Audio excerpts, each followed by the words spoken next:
In this video tutorial, I'm going to share to you on how you can fix Windows failed to install the following update error code 0x8024200b on your Windows 11. So let's get started.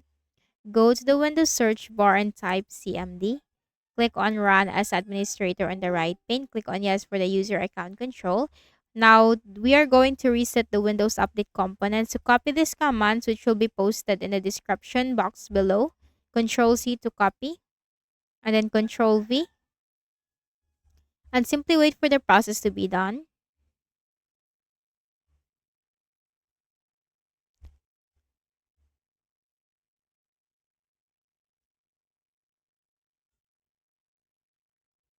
Now, type Exit, hit Enter.